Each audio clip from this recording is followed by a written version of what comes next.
Hé, c'est quand? Je sais pas moi, c'est quand? Dis-nous c'est quand? Maintenant! On a encore eu de la chance. Et c'est pas fini. Venez comme vous êtes. Tu pousses le bouchon un peu trop loin, Maurice. J'aime ces moments-là. Ça coule de source. Mademoiselle Pitch, on air. Bienvenue dans Mademoiselle Pitch on Air, le podcast qui dévoile les coulisses de l'engagement et qui met en lumière les ONG. Dans les épisodes de cette deuxième saison, j'ai décidé d'amener jusqu'à vos oreilles des artistes, des femmes et des hommes connus du grand public qui ont choisi de mettre leur notoriété au service des grandes causes. L'artiste que je reçois dans cet épisode a choisi les bombes pour faire entendre sa voix. Des bombes rouges, jaunes, vertes ou bleues, puisqu'elle met de la couleur sur les murs qui accueillent son art. Cette street artiste autodidacte interroge le genre, les inégalités et les codes de l'esthétique. Si vous croisez un de ces personnages, il vous dévisagera sans doute grâce à ces deux paires d'yeux qui ne regardent pas toujours dans la même direction. Peut-être que vous croiserez aussi un de ces gâteaux colorés peints aux quatre coins de la planète. Des gâteaux qui sont tous des gâteaux de mariage gay. Elle arbore fièrement une fine moustache qu'elle se dessine chaque matin au crayon depuis plus de 10 ans. Une moustache qui peut intriguer et faire réagir les personnes qu'elle croise chaque jour. Ça tombe bien, c'est un peu le but. Mais les murs et son propre visage ne sont pas les seuls espaces d'expression de mon invitée, puisque, depuis une petite dizaine d'années, elle se consacre également à l'écriture et à la réalisation de courts-métrages. Et elle est aussi musicienne, une artiste complète. Je suis ravie d'accueillir dans mon podcast l'artiste Kashink qui rentre tout juste des Canaries. C'est pas le moment, c'est pas le moment. Ne pique pas les yeux. Venez comme vous êtes. L'invité du jour. Bonjour Maëva. Bonjour. Bienvenue, je suis ravie de te retrouver. Ça fait un bail que je ne t'ai pas recroisé depuis le Festival des gros mots de Médecins du Monde, je crois. Pour te présenter rapidement à nos auditeurs, je vais te donner quelques indices marquants de ta carrière ou de ta vie et te demander de réagir à chacun d'eux. Tu as commencé, alors nos auditeurs, vous allez être surpris, dans les RH, un univers bien loin de ton univers actuel. Tu peux nous en dire un petit peu plus ? Oui, alors après le bac, j'ai voulu faire une école d'art, mais j'ai pas été acceptée. Donc je me suis rabattue sur une école qui a bien voulu de moi, qui est le CELSA, qui est une école a priori qui fait plutôt de la com et du journalisme. Plutôt une bonne école d'ailleurs. Voilà, donc j'étais tentée, je pense, de finalement suivre un chemin normatif, entre guillemets, pour faire plaisir à ma maman qui voulait absolument que je fasse des études universitaires. Et aussi pour, je pense finalement, avec le recul, imaginer que je pouvais déjà avoir un impact pour, entre guillemets, tenter de changer le monde en faisant des études de RH, qui n'est pas la filière la plus connue de cette école, mais dans laquelle, moi, ce qui m'intéressait, c'était la formation pour adultes. Donc le sujet de mon mémoire, c'était l'impact sur le développement personnel de la formation continue sur les adultes. Et donc du coup, j'ai fait ces études-là, j'ai travaillé 2 ans en bureau et j'ai vu que c'était pas du tout fait pour moi. Donc du coup, je me suis moi-même formée finalement à autre chose en faisant une toute autre filière et en me lançant dans la peinture pour finalement faire complètement autre chose que ce que j'avais fait à la base. Alors, ton nom d'artiste, Kashink, ton pseudo, c'est une onomatopée. Qu'est-ce qu'il veut dire ? Kashink, c'est effectivement une onomatopée. Donc, quand j'étais ado, et encore maintenant d'ailleurs, j'adore lire des BD. Mais quand j'étais ado, j'avais toute une collecte qu'on m'avait refilée de BD américaines, de comic books en fait. Et j'ai le souvenir d'avoir lu cette onomatopée en grosses lettres, tu vois, comme boom, clac, bang dans les BD. Et en fait, c'était, je pense, quelqu'un... Il me semble, dans mon souvenir, qui dégainait une épée, tu vois. Donc ça faisait kching. Et en fait, je trouvais ça trop classe, déjà comme mot physiquement, parce que t'as un K au début, un K à la fin. Et puis le son est cool, et la signification, en tout cas dans l'histoire, était cool. Donc dès que je me suis mise à faire des tags, en fait, au lycée, j'ai adopté ce blaze-là, quoi. Donc en fait, on doit t'appeler Kashink ou Kshing ? Kashing, ça me va. Maeva aussi, tu m'as appelé avec mon nom de naissance, ça me convient aussi. Et franchement, je pense que c'est ça qui est intéressant dans le travail artistique, c'est aussi d'avoir plusieurs approches. En tout cas, c'est ce qui définit un peu ce que je fais, comme tu l'as dit, un truc pluridisciplinaire. Les wedding cakes de mariage gay ont lancé ta carrière. Je crois que tu les appelais les 50 Cakes of Gay. C'est le nom, en tout cas, que tu donnes à tes gâteaux. Comment il est né, ce projet ? Alors, en 2012, déjà, j'avais été contactée par l'association ACT UP qui, en prévision du fait que la loi allait être votée, donc je dirais quasiment un an avant qu'elle le soit véritablement, avec ACT UP, on avait fait une action avec d'autres street artistes où on avait parlé de ce sujet du mariage pour tous qui allait être mis en place sans qu'on sache que ça allait susciter autant de réactions finalement du côté des personnes qui sont ultra catho, on va ultra dire. catho. Donc en fait, il y avait eu cette première action qui avait été faite, et puis plus tard dans l'année, quand vraiment la date de la loi a commencé à se rapprocher, il y a eu toutes ces manifs en fait de l'époque qui, moi, m'ont vraiment choquée, parce que en France, il me semblait qu'on manifeste pour nos droits, mais pas contre les droits des autres. J'avais jamais vu ça, et je me suis dit, mais c'est quoi cette dinguerie de gens qui sont capables de mettre autant d'énergie en fait pour manifester contre les droits des autres et contre leur bonheur potentiel de se marier, d'être amoureux, amoureuse et de partager quelque chose de si beau. Ça m'a choquée. Et puis, du coup, je me suis dit, qu'est-ce que je pourrais faire pour marquer le coup avec une série de peintures qui serait symboliquement, en fait, axée sur ce sujet, mais qui l'aborde d'une manière la plus large et la plus inclusive possible. Donc, j'ai réfléchi à cette histoire de gâteau de mariage en me disant que si j'utilisais ce symbole, et en fait, je pouvais susciter peut-être plus facilement l'empathie des gens qui comprennent pas ce que c'est que, tu vois, le mariage homosexuel, et donc qui pourraient comprendre qu'en fait, dans d'autres circonstances de la vie, la plupart des gens ont expérimenté des moments de bonheur où il y avait un gâteau qui était présent dans la situation. Des anniversaires, des fêtes, n'importe quelle situation de famille sympa ou avec des amis ou quoi. Et évidemment des mariages.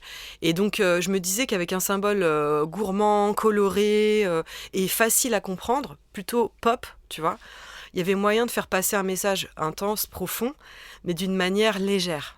Et en fait, c'est comme ça qu'est venu le projet 50 Cakes of Gay, qui était évidemment une petite ref un peu marrante à ce grand chef-d'œuvre de la littérature que tout le monde connaît, qui c'est 50 Shades of Grey. Bref, et donc du coup, je trouvais ça marrant de détourner aussi, tu vois, cette ref de pop culture aussi, tu vois, pour en faire complètement autre chose. Et puis en fait, il s'avère que dans l'année 2013, j'avais beaucoup de voyages prévus. C'est le moment un peu où ça a switché pour moi dans ma carrière professionnelle aussi. Donc je suis allée dans 9 pays différents cette année-là. Et j'ai fait des peintures de gâteaux de mariage partout. Donc au début, je voulais en faire 50 en tout, mais je pense que j'en ai fait plus de 300 au final. Et le point d'orgue de ce projet, ça a été d'être invitée pour Art Basel à Miami en décembre 2013. Donc j'étais invitée par Jeffrey Deitch, qui est l'ancien directeur du MoCA de LA, et qui aujourd'hui est un galeriste très réputé dans l'art contemporain. Et donc il avait un projet visionnaire, parce qu'à l'époque, il avait invité que des artistes femmes. Donc l'expo s'appelait Women on the Walls, et c'était donc en décembre 2013 à Miami. Et pour cette expo et cet événement particulier, on m'a donné 5 immenses murs d'entrepôt. Donc j'ai peint quasiment 2000 mètres carrés de murs. Génial. Et j'ai tout fait autour de cette thématique de 50 Cakes of Gay. Et en fait, c'était vraiment un moment hyper marquant, parce qu'il y avait un intérêt, tu vois, autour du milieu artistique, en fait, pour ce qu'allaient pouvoir proposer ces artistes de street art. Ça commençait vraiment à être l'intérêt public autour de cette forme d'art aussi. Et donc, je trouvais ça hyper crucial de marquer le coup avec un message. Et donc, de parler de ça, parce qu'en France, la loi, entre-temps, était passée. Mais aux États-Unis, c'était pas encore le cas. Et donc, je trouvais que c'était crucial de parler de ce sujet, quoi. Et ça a super bien fonctionné. Est-ce que t'en fais toujours ? Des cakes ? Ouais. Ça fait un petit bail que j'en ai pas fait, parce que ça a été un sujet qui a été quand même assez crucial, je pense, et qui a marqué les gens finalement, parce que ça fait partie de ces grandes lois qui changent un peu le fonctionnement d'une société, qui donnent, tu vois, des droits à des gens où finalement ça fait pas si longtemps que ça, tu vois, que les femmes ont le droit de vote. C'est con, mais aujourd'hui on mettrait plus en question cet acquis.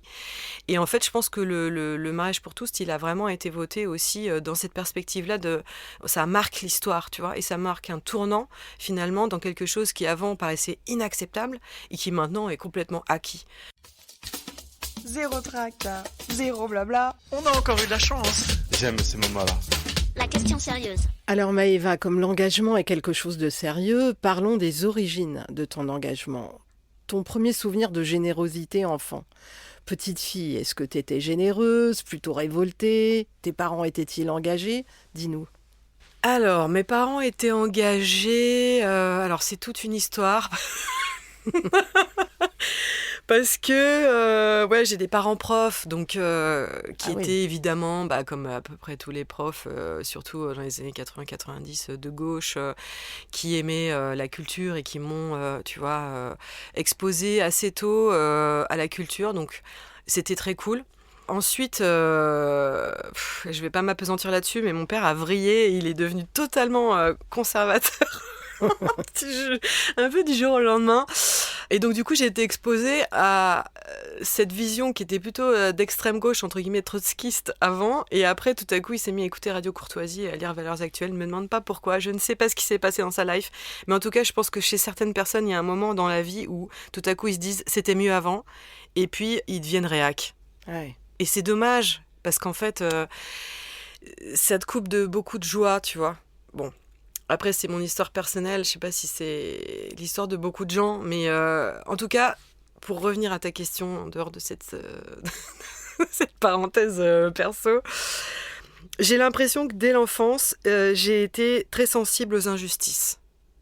Tu vois, j'ai le souvenir d'avoir été à l'école, dès l'école primaire, sensible à l'injustice. J'avais eu une instite qui était vraiment méchante. Madame Collin, si tu m'écoutes, franchement, je te pardonnerai jamais. Parce que elle était hyper humiliante. Et en fait, il y avait certains élèves dont elle avait vraiment... elle les avait dans le nez et régulièrement, elle les faisait monter sur l'estrade pour aller faire des trucs au tableau. Et je me souviens qu'il y avait une fille de ma classe, Sandrine, qui avait fait pipi sur elle tellement elle avait peur, en fait, d'elle. Et elle s'est moquée d'elle, tu vois. Et ça, j'avais trouvé ça inadmissible. Et je trouvais que c'était atrocement cruel, en fait. Et puis, du coup, j'ai eu envie assez tôt d'ouvrir ma gueule, entre guillemets, tu vois, par rapport à ça. Et de pas laisser passer, en fait, quand je voyais des choses qui me révoltaient, tu vois. Et quand j'étais ado et que j'ai eu le cran de plus être, je dirais, sûre de moi aussi par rapport à ce que je pensais et que j'avais besoin de m'exprimer, j'ai vite été attirée, tu vois, par des mouvements sociaux. Il y a régulièrement, tu vois, des remaniements politiques au niveau de l'éducation qui font que tu as des lycéens en grève, tu vois, ouais. ou des mouvements sociaux globaux. Et ça m'a vraiment intéressée assez tôt. Et puis, le fait dans un engagement personnel et aussi après dans mon parcours professionnel, tu vois, de m'intéresser en fait aux autres, quoi. À comment les autres pouvaient ressentir les choses, vivre, tu vois, dans des fonctionnements qui étaient parfois, je trouve, irrationnellement injustes, tu vois. Ouais. Et du coup, ça m'a assez tôt intéressée, ouais.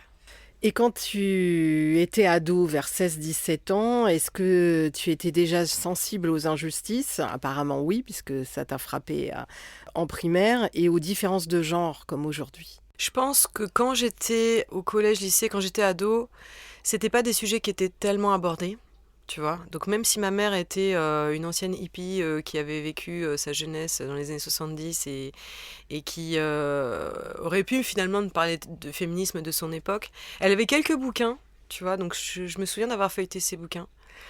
Mais je pense que c'est des sujets qui étaient tellement pas abordés, tu vois, qu'il y avait presque une connotation même négative sur le mot féministe, tu vois. C'était genre la grosse enragée qui déteste les hommes, qui veut absolument, tu vois, tout détruire dans une rage folle.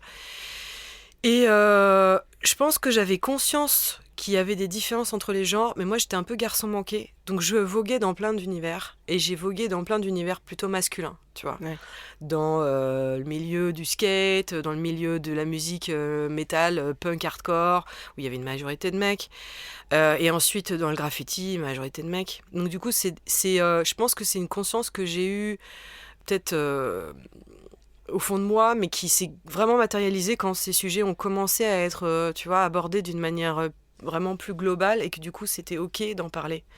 Mais pendant longtemps, par exemple, on me demandait quasiment dans chaque interview si ça avait été dur pour moi d'être une femme dans un milieu de mecs, tu vois, dans le graffiti ou dans le street art. Et je disais non, pas du tout. Au contraire, j'étais hyper encouragée par d'autres artistes mecs et j'ai pas du tout été brimée. Alors, au fur et à mesure de répondre à ces questions, je me suis rendu compte que c'était aussi parfois les institutions qui me paraissaient plus sexistes, tu vois. Par exemple, des décideurs, des galeries, des commissaires d'expo, des institutions, tu vois, qui sont un peu dans le marché de l'art et qui, pendant longtemps, donnaient moins leur chance aux femmes. Maintenant, c'est un peu en train de changer, mais il y a encore énormément de travail, tu vois, sur ces sujets-là.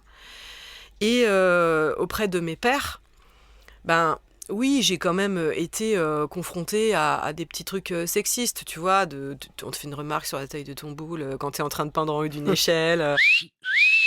Ou alors on te drague, ou alors on t'invite pas parce que y a déjà une meuf qui est déjà invitée sur l'événement, ou alors au contraire on t'invite parce qu'il faut une meuf. Enfin, tu vois. Ouais, d'accord. Donc du coup, c'est des trucs auxquels tu penses pas au début, et puis après en fait tu t'en rends compte et tu fais ah ouais quand même. Est-ce que pour toi, être artiste, c'est déjà en soi une forme d'engagement ? Bien sûr.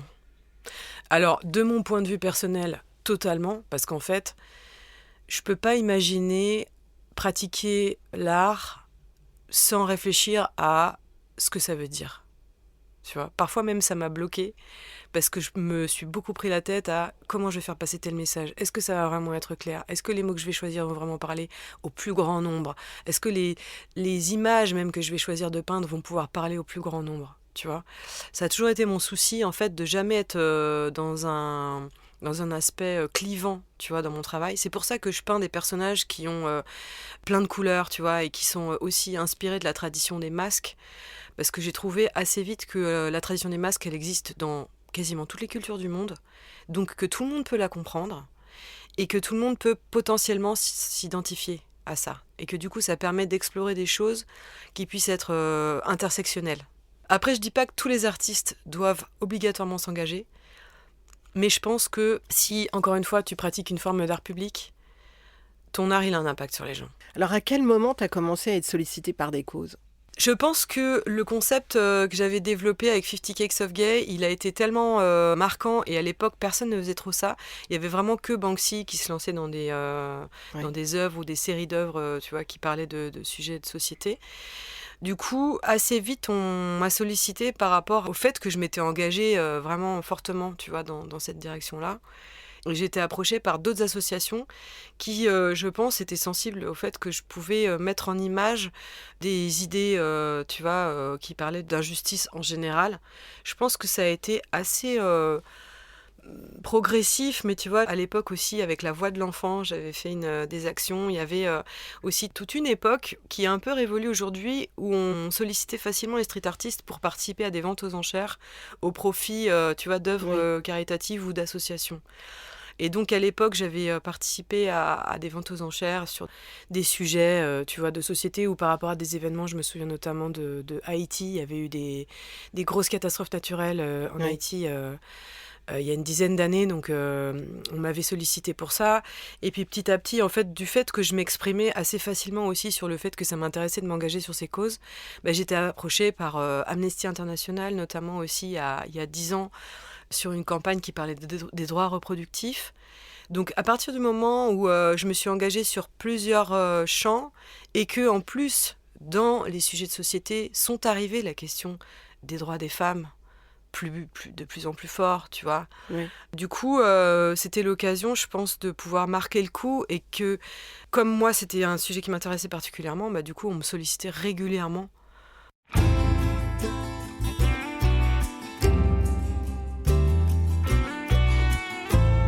La question du genre, c'est une thématique forte chez toi, un engagement fort. D'ailleurs, tu es en face de moi, je confirme, chers auditeurs, elle a une moustache dessinée à la main, nickel. C'est vraiment bien dessiné, ça part pas trop en haut, trop en bas. Tu la portes tous les jours. Pourquoi ? Ça t'est venu comment le premier jour, et pourquoi ? Alors effectivement, ça fait 11 ans hein, maintenant. En fait, j'ai commencé à porter cette moustache quotidiennement, justement, au moment où j'étais invitée à Miami pour Art Basel en 2013. Ah oui. Avant ça, je la portais de manière sporadique pour des événements, donc soit des vernissages, soit des performances en live. Et c'était comme si c'était un peu un maquillage de scène, entre guillemets. Mais l'origine de la moustache, véritablement, elle date de bien avant. J'avais vu un film documentaire hyper intéressant de Gabriel Bore qui s'appelle Venus Boys, qui est sorti en 2002 ou 2003, que j'étais allée voir au MK de Beaubourg à l'époque. Et ce documentaire super intéressant parlait de tout ce qui est performance drag. Donc drag queen, drag king. Et en fait, dans ce documentaire, à un moment, il y avait une personne qui se maquillait avec une moustache et avec, une technique particulière qui consiste à mettre du mascara en fait sur ton duvet de moustache naturelle, puisque je rappelle quand même, rappelons-le, que toutes les femmes ont une moustache secrète. C'est important de le rappeler.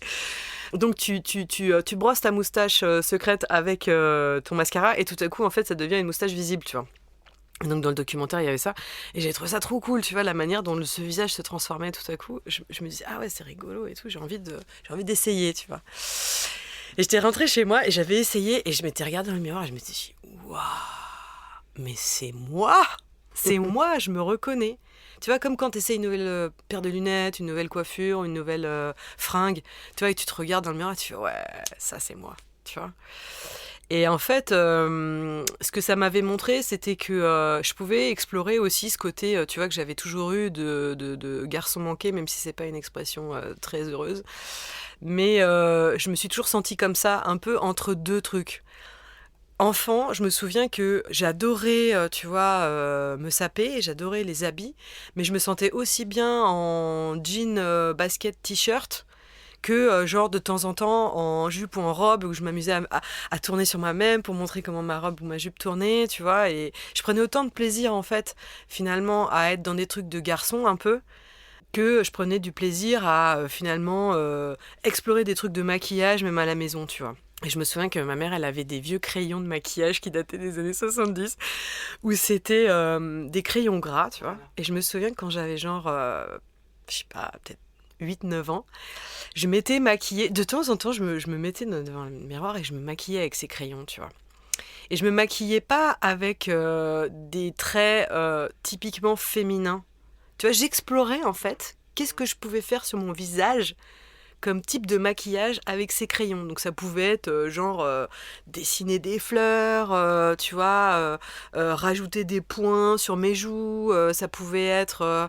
en général, je me démaquillais discrètement dans la salle de bain après m'être regardée sous toutes les coutures en admirant mon œuvre. Et en fait, un jour, j'ai oublié. Et je suis sortie de chez moi et j'ai croisé une voisine et elle m'a dévisagée. J'ai complètement zappé. Elle me dit « Ah, ben, tu t'es maquillée aujourd'hui ?» Et là, je me suis souvenue que j'avais ça et j'ai eu trop honte. Et je suis allée me démaquiller. J'avais pas vraiment une moustache, mais je m'étais fait une espèce de truc sur les joues, tu vois, qui ressemblait presque à une barbe. Et en fait, je me souviens d'avoir eu honte, tu vois, de cette sensation. Et le jour où je me suis refait cette moustache, je me suis fait cette moustache, je me suis dit, je veux plus jamais avoir honte, en fait, d'explorer ce que je peux faire en peignant mon visage.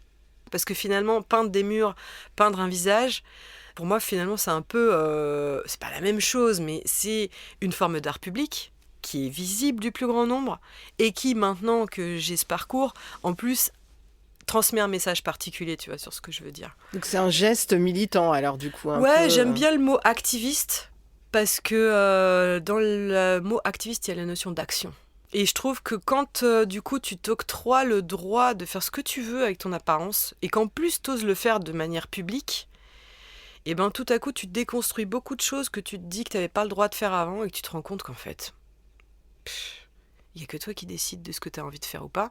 Si t'as envie d'assumer un geste aussi drastique que ce que je fais, ce qui n'est pas évident, hein, c'est trop cool. Mais si tu te retiens de le faire, et que du coup, ça te rend amer, et ben t'intègres un peu à l'intérieur de toi une frustration qui peut ensuite t'amener vers beaucoup de pensées négatives, y compris le jugement de l'autre. Paf, paf, paf, le loup. La question poil à gratter. Qu'est-ce qui ne t'empêche pas de dormir, mais gâche un peu le goût de tes plaisirs? La cause, un petit peu que tu considères généralement pas comme essentielle, mais qui mériterait qu'on s'y penche un peu plus. Je pense que la question des droits des enfants et des violences faites aux enfants me travaille en ce moment particulièrement. Je trouve que c'est une cause dont on parle peu parce que finalement on se dit que c'est pas si important que ça. On se sent aussi parfois démuni, tu vois, devant les violences qui peuvent être faites aux enfants et qui sont tellement intégrées, tu vois, dans des traumas générationnels et dans les familles, dans toutes les familles en fait au final. Ça paraît inextricable, ça paraît impossible à déconstruire, tu vois. Et parfois ça peut être vraiment enrageant parce que tu te dis que... moi, en tout cas, dans mon expérience personnelle, j'ai pu trouver de la résilience en moi, tu vois, pour guérir de traumas d'enfance.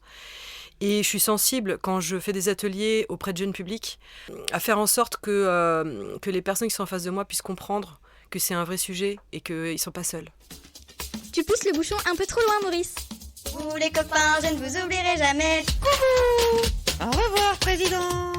Le mot de la fin. Alors pour finir cet entretien, je vais te poser des questions rapides et tu vas me répondre sans trop réfléchir ce qui résonne en toi à chacune d'elles. Ton pays préféré, toi qui parcours la planète? Waouh. Dur de choisir. Mon pays préféré, c'est mon pays natal, c'est les Cévennes. Très bien. Une œuvre d'art qui t'inspire particulièrement? Une œuvre d'art, je suis sensible à cette fontaine qui est à côté du centre Pompidou, qui a été faite par Niki de Saint-Phal. Je la trouve belle, je la trouve fraîche et je suis ravie qu'elle ait été restaurée récemment. Une chanson qui est forcément dans ta playlist? N'importe quelle chanson de Shadé. Ah, j'ai Shadé, écouté ça quand j'étais jeune aussi. C'est ma grande... je trouve que c'est une icône extraordinaire. C'est une femme d'une grande puissance. Et c'est elle qui a toujours composé tous ses morceaux. Il faut savoir que c'est elle qui compose et c'est elle qui interprète. Et c'est une femme qui a une grande force. Et là, récemment, elle a sorti des nouveaux projets qui sont notamment autour de la question de son fils qui est trans. Et c'était un régal d'entendre des nouveaux morceaux d'elle. Et puis en plus, dans ce sujet particulier que je trouve intéressant. Un film qui t'a bouleversé? Alors, il y en a plein, mais j'ai un petit faible pour Kitano, qui est un réalisateur que j'adore. Je dirais L'été de Kikujiro. Un ou une street artiste que je dois absolument connaître? Je vais parler d'une artiste, enfin une artiste, parce que c'est une personne de genre fluide qui se trouve être originaire des États-Unis et qui est asio-descendante, donc du coup qui fait tout un travail autour de la culture asiatique, notamment de la Chine, et qui a un travail notamment autour du genre aussi qui est hyper intéressant, qui s'appelle Lauren Is.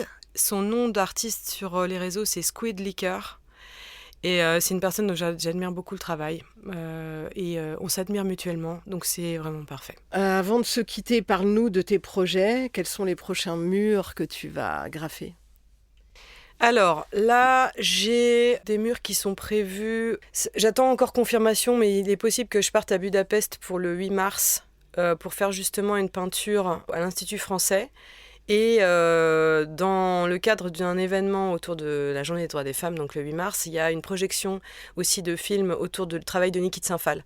Donc du coup, ça fait un pont entre mon travail pictural et son travail à elle. C'est une grande influence pour moi, cette artiste, notamment au niveau de son engagement, de son parcours et aussi de son travail autour de la couleur, des corps, etc. Donc ça fait particulièrement sens pour moi.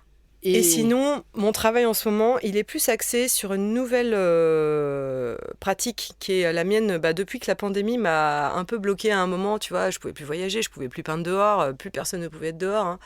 Donc je me suis remis à faire de la musique. Et en fait, j'ai fait une exposition l'année dernière au Grand Palais Immersif où j'ai proposé une performance immersive autour du son et de l'image.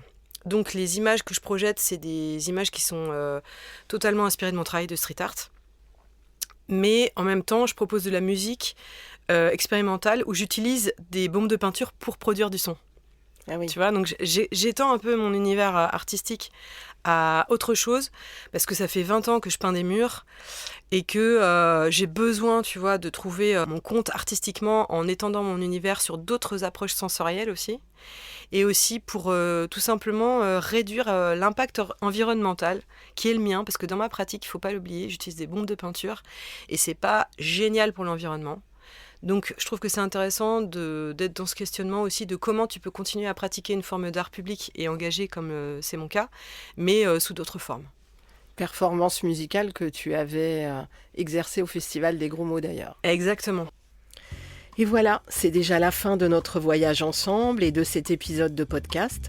Il me reste à te remercier chaleureusement, ma chère Maëva, ou chère Kachink, ou chère Chink, d'être venue passer ces quelques instants avec moi et avec nos auditeurs. Et vous, chers auditeurs, chères auditrices, merci d'avoir écouté cet épisode. Mademoiselle Pitchoner est disponible sur toutes les plateformes de podcast. Vous pouvez aller découvrir tous les invités qui m'ont fait l'amitié de venir à mon micro cette saison. À bientôt. Refais-moi le bruit de l'épée. Kshing, kshing.